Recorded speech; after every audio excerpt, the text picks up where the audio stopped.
Today I sat down with Dr. Todd Ring from the Royal Inland Hospital here in Kamloops to talk about concussions. Concussions are a serious topic in sports. Recently, there has been a lot more emphasis on youth getting concussions and how they go about treating them. Concussions are a serious subject and something that is needed to be taken seriously at no matter what age. Not treated correctly, they may lead to permanent brain damage at older ages. When struggling with a concussion, it is common for people to try and return from the recovering stage too early than assigned. The result of this is that it can lead to bad health, long-term brain injuries, and even more serious consequences in the future. You may feel 100% at the time, but it doesn't make it any better to return to physical activity too early. During a concussion, the brain is pushed against the inside of a skull and can be bruised. In addition, different parts of the brain can move at different speeds, producing shearing forces that can stretch and tear nerve tissue. They also alter the balance of ions and chemicals in the brain, which impairs nerve cell function and contributes to the loss of consciousness seen in concussions.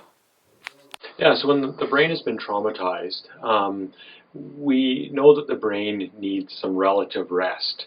And so by that, it needs both mental rest as well as physical rest. And so what we would recommend, generally speaking, is that certainly the brain needs to be allowed to heal, and we do not want it to be further traumatized at all. So definitely removing the individual or the athlete from any kind of sporting event is sort of the first priority.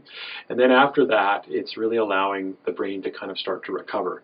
So recovering so physically and mentally. So as far as mental rest goes, relatively removing any kind of mental stimulation. So things like screens, TVs, texting, even things like going to school or work can be mentally taxing on the brain, and so we definitely want to withdraw the athlete from those kind of activities.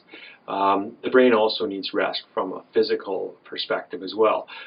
So certainly even, like I said, removing from any kind of further contact, but also from any kind of heavy exertion that you might do. So that would include both cardiovascular exertion as well as resistance type training. And so allowing the brain to kind of rest and recover from those. And then it's gradually, as the brain starts to recover, a reintroduction of those activities back, kind of progressively building those activities back up in a slow fashion. One of the common mistakes that gets made are that people feel better, and so then they just jump right back into the activity or full school, for instance, that would then actually cause their symptoms to recur, and then their symptoms often will get worse again. So what we like to do, allow the brain to recover, and then slowly over a number of days bring the individual or athlete back up to their level of both mental and physical exertion that they normally would be under.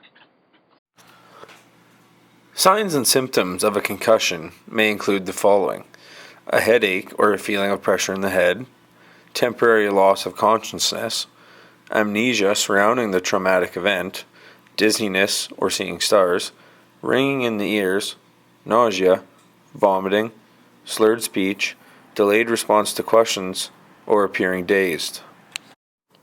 If you think you have any signs or symptoms of a concussion, your best choice would be to go and get checked out by a doctor, especially Dr. Todd Ring.